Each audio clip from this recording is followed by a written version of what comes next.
Zoomers. Connecting through Zoom is the way to go. So let's dive right in. It's Boomer Zoomers. All right, it's the third Thursday of the month, this January 2024, which means we're heading down to Charlestown, Rhode Island, the Charlestown Senior Center, and our beloved Boomer Zoomers. But before we get to our trio today, we're going to be talking two issues having to do with illegal immigration. There's a clip they want you to see and they want to talk about that has to do with from a conversation from Bill Maher. So this is a disaster for the Democrats because Trump today said he wants Biden to apologize because it looks like Biden is adopting his policy. This does not look good for the Democrats. Also, they look like sanctuary city hypocrites. They were the ones who said, look, we're the compassionate people. Everybody should get a shot here. And then when they started sending, the quotes from Eric Adams, this is the mayor of liberal New York, this issue will destroy our city. The governor, if you're going to leave your country, go somewhere else. Keep walking, is from the governor of New York. They put out a flyer, New York City now, says New York is one of the most expensive cities in the world. You are better off going to a more affordable city.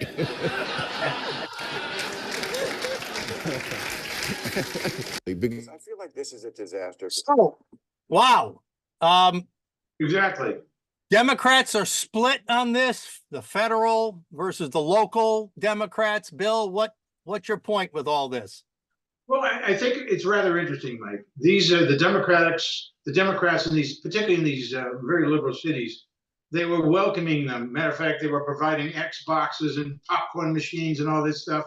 And all they're screaming about now is send us more money. I find it interesting that the Republicans are not using what the Democrats are saying. Their words, not Republican words. I'm surprised the Republicans are not using this to counter what they're trying to do here. I think it's interesting that they want money from the federal government, but they don't really talk about closing the border. I think the hypocrisy is unbelievable, and we're not making hay on it.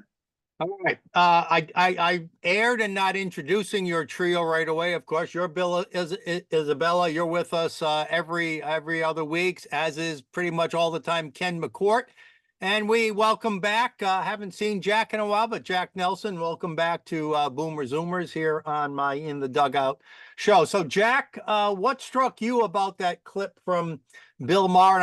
And I think Bill Isabella is right. Boy, it's not too often you see divisiveness within the Democratic Party, but it doesn't seem like the other party's taking advantage of it. Well, there's so many things, like, the climate control that he's done. Biden has promoted all these things, and I don't know how he can do it. How he gets this stuff through. He's printing money. He's got all kinds of things going on, and with no permission. He just does it. Open borders. Who gave him the right to have open borders? Who gave him the right to say all those student loan money paid back? There's so many things that the Republicans could hit him with, but exactly they don't seem to be. They just ignore, letting it all happen. It's just crazy. It's lunacy. It's easy, Ken. It's easy as a federal official to say, "Hey, we're going to have an open borders policy, and we're not going to enforce the law of the state like Mayorkas, and even subject ourselves to impeachment." But it's the local people and the cities and the states that actually have to deal with it and pay for it. So there's a big disconnect there, don't you think, Ken? Yeah, aside from the disconnect, the thing is that there's an old saying, be careful what you wish for, you may get it. Well, they're getting it in the neck. And I think the liberals are appropriate. I think the Democrats are being paid back in spades. They for so long advocated open borders, and we're gonna welcome everybody with open arms. We need these people to pick our crops. Jerry Nadler didn't he insulted by people by saying we need them to pick our crops and clean our houses. Right. Can't get more insulting than that. But the Republicans, again, my focus on this was the Republicans are not focused on what the Democrats are saying, and that should be a soundbite every candidate is using in their behalf. Every Republican candidate is using in their behalf. Jack, Republicans are just sitting back doing nothing, letting it all happen. I can't believe they're not out there in force trying to stop some of this stuff. It's crazy. Ken, I think it's delicious, whether it's Republican, Democrat or not. I think it's delicious political irony.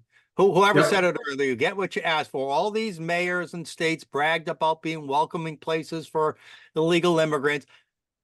And now that they're faced with the reality of what they wished for, isn't it just beautiful political irony how when you try to virtue signal, you try to kowtow to some special interest group, that it comes back and bites you in the butt? Isn't that just a beautiful thing?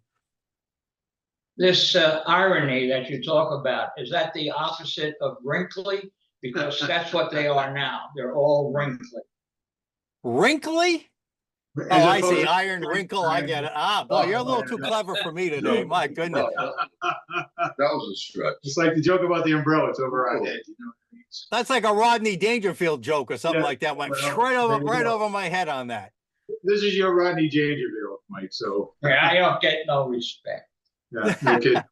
I'd like to close this segment out with one thing. I'm going to read something from. Well, I know you know who it is. These are the times that try men's souls. Yeah. The summer soldier and the sunshine patriot will, in this crisis, shrink from the service of their country. But he that stands by it now deserves the love and thanks of man and woman. Tyranny, like hell, is not easily conquered. Yet we have the consolation with us that the hotter the conflict, the more glorious the triumph.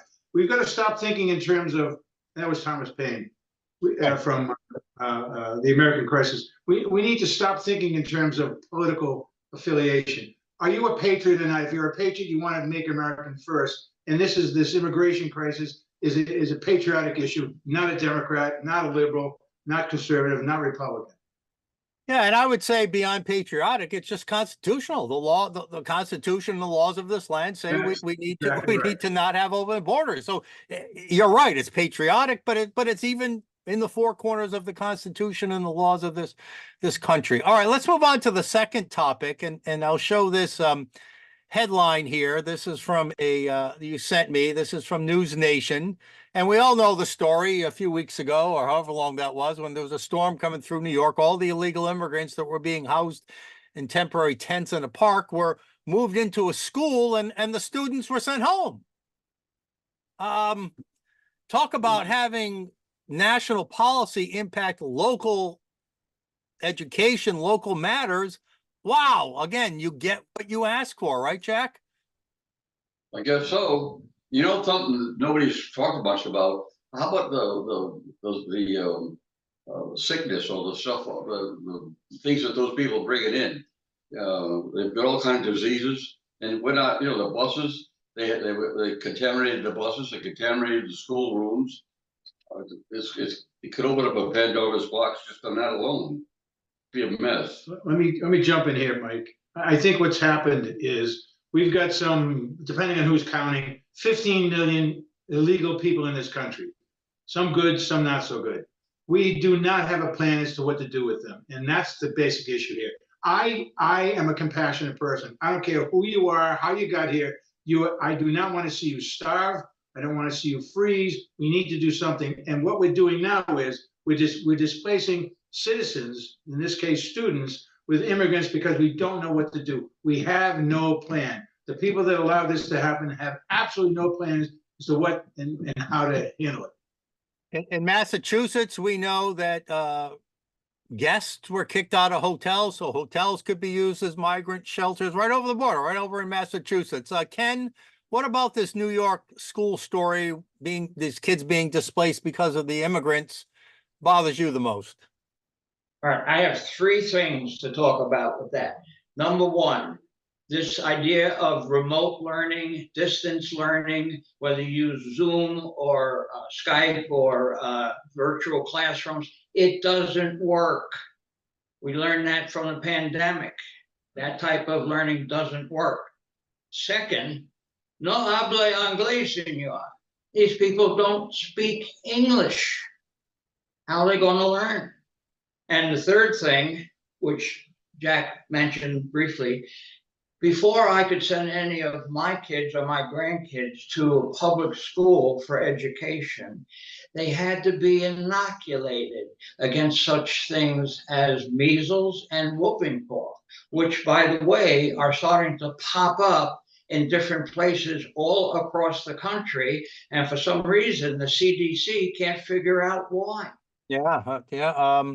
It's not racist or it's mean not. to bring up medical facts and medical risks, and it is if people are coming into this country, no matter where they're from. I don't, Mars or Europe or South America or Canada, if they're coming in and they're not properly inoculated and like most Americans are, that's clearly a health risk to this nation. Now, Bill, we have no yeah, plan. now, We Bill, have no plan. what's that? I say we have no plan. The Right. illegal immigrants have come home to roost.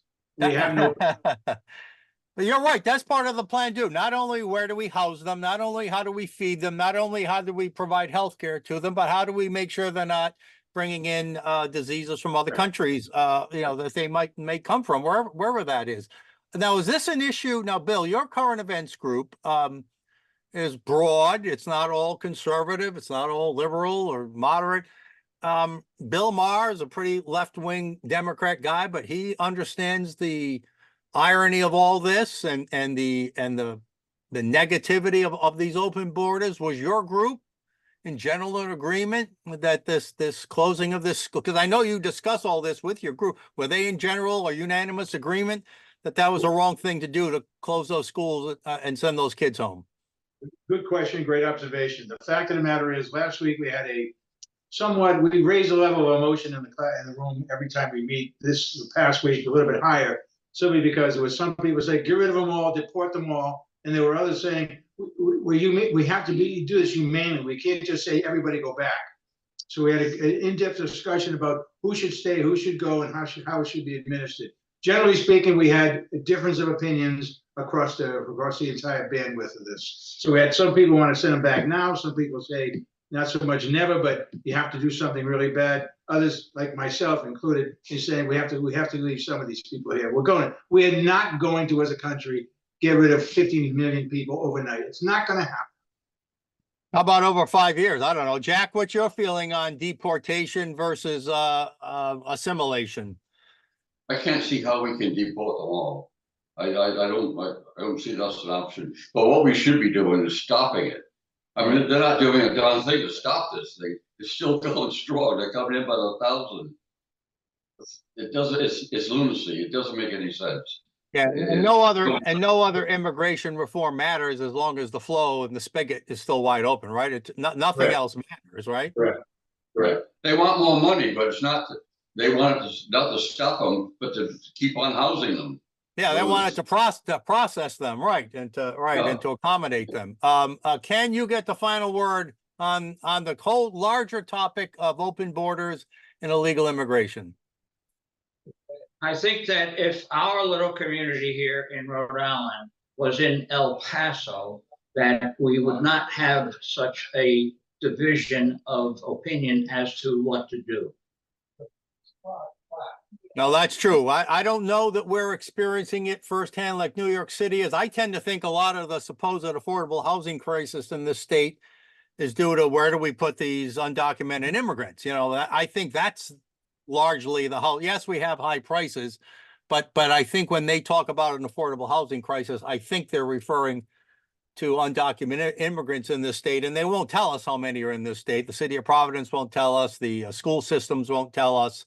The state won't tell us. So it's an unknown factor here in Rhode Island. Unlike the governor of New York, unlike Mayor Adams, the mayor of New York, nobody in this state will say a word about it. Nobody will say a word about it. Does that have to change? Absolutely has to change. If we're going to be expected to fund it, and we are through our taxes, we should at least know where it's going. I mean, but this is unfortunately the very negative part about living in Rhode Island. We have to put up with the politics until we have a two-party, at least a semblance of a two-party system. Right now, I got it. All right, Ken McCourt, Jack Nelson, Bill Isabella, thank you, Boomer Zoomers, for joining us from the Charlestown Senior Center. We'll see you next month. And to our fans, thanks for tuning in today. Mike Stenhouse here. See you next game.